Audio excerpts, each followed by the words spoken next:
You're born in a red brick house in Park Ridge, Illinois.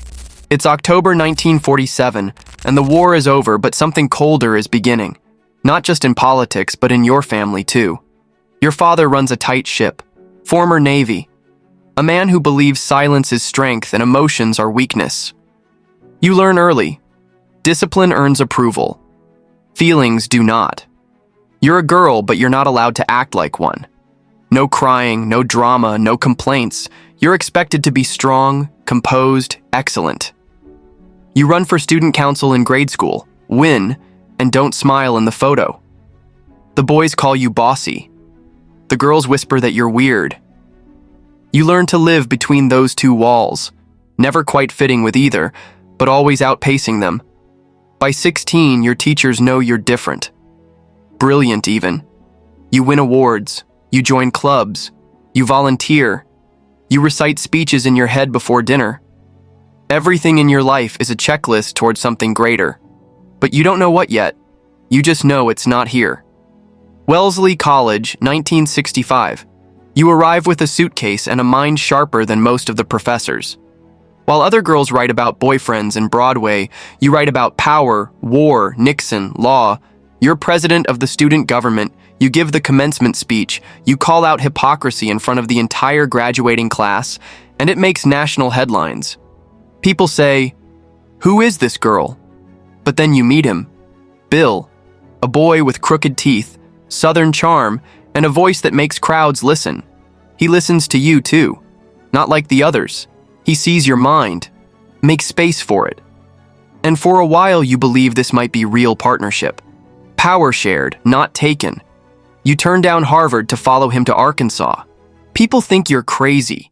You think you're choosing love. But love comes with a cost. 1974.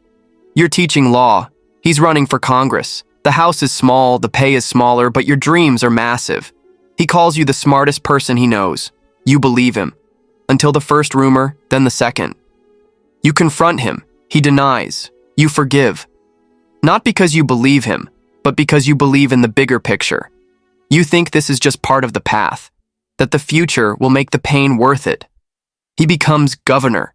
You become First Lady of Arkansas. They mock your name. Rodham, too strong. You change it to Clinton. They mock your clothes, your hair, your voice. You change those too. You learn to shrink without disappearing. Then 1992.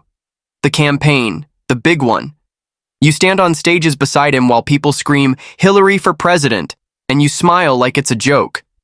But inside, you wonder if they see it too. If maybe, just maybe, it's you they're really here for.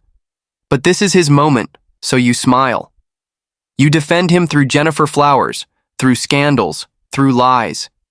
You sit down on national television and say, "I'm not some little woman standing by her man." But that's exactly what you are. And the irony sticks in your throat. Then, the White House. You're not just a first lady. You push policy, healthcare reform, child welfare. You attend strategy meetings. You write memos. You become the most powerful unelected woman in American history, and they hate you for it. You're not smiling enough, not baking cookies, not wearing the right shade of lipstick. You're a threat. You've always been one. 1998. Monica. The headlines don't stop. The late-night jokes get crueler. Paparazzi wait outside your house. You're humiliated. On covers, in satire, across continents. You want to scream, but you don't. You stay, because power demands patience. And still, you dream. You've never stopped. 2000. You run for Senate.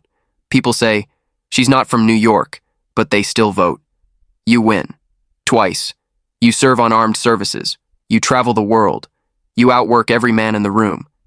But still, you're her. The woman from the scandal. The wife. The cold one. 2001. Now it's yours. Finally. You run for president. You raise more money. Win more debates. More delegates. You're prepared, practiced, presidential. But then there's him. Barack. Hope with a smile. Change with a perfect speech cadence. You lose. Not because you were weak, but because he was a better story. And America always chooses the better story, He makes you Secretary of State. You accept. Because purpose beats pride. You travel to 112 countries, negotiate treaties, walk through war zones. You're respected. But still, it's never enough. Then 2012. Benghazi. They put blood on your hands you never spilled. You sit through 11 hours of hearings. Calm, unshaken. They want to break you. They don't. Then, 2016. Round 2. It's your time. The world says so. Women wear your face on shirts. Little girls draw you in crayon. You fight a campaign like no one else has. Clinical, relentless, data-driven. You win the debates. You dominate in experience. You outclass him at every turn. But none of that matters. Not the facts, not the decades, not the readiness. Because he screams louder, he lies better, he entertains, and America is addicted to spectacle. You win 65.8 million votes, more than any white man in history, more than any woman ever, and you lose. The night is long. Your supporters cry. You do not. You walk on stage in white. You give a speech for the daughters watching. You tell them not to give up. But inside, something is gone. You disappear again. A cabin in the woods, a stack of books, a bottle of Chardonnay. The world keeps spinning, and you become a punchline. Emails, server jokes, crooked Hillary. They chant it at rallies. They wear it on hats. They make merchandise out of your pain. You write books. You speak on tours. You do interviews. But something has shifted. You're not the villain. You're not the hero. You're a ghost of a battle the world is tired of reliving. The Democratic Party moves on. Younger faces, louder voices. You watch them all quietly. You don't cry. Still, you never do. Because crying wouldn't change anything. 2020. They ask again, will you run? You say no. But not because you don't want to. Because you know what happens. You know what they'll say. You know how they'll twist the knife. You remember the emails. You remember the hearing room lights. You remember standing in front of the White House and wondering what it might have felt like if it were yours. You gave them everything. Your mind, your spine, your marriage, your peace, and they gave you memes. You are now 76. You attend conferences, hold foundations, still speak in clipped, perfect sentences. But your voice sounds tired, like a violin that's played too long. You meet young girls who say, I wanted to be like you, and you smile, because it's better than saying, don't.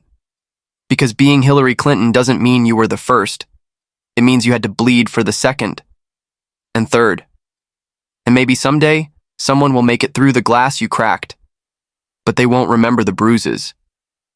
Only the photo. They won't know the cost. You were never weak. But you were always too much for some, and not enough for others. You spent your whole life climbing just to find that the peak was closed. And that's why it sucks to be born as Hillary Clinton. If you're still here, then you felt it too. The weight, the silence, the cost of chasing something bigger. These stories take time, not just to tell, but to carry. So if you want more, if you want this series to keep going, hit subscribe. Because without you, the next one might never be told.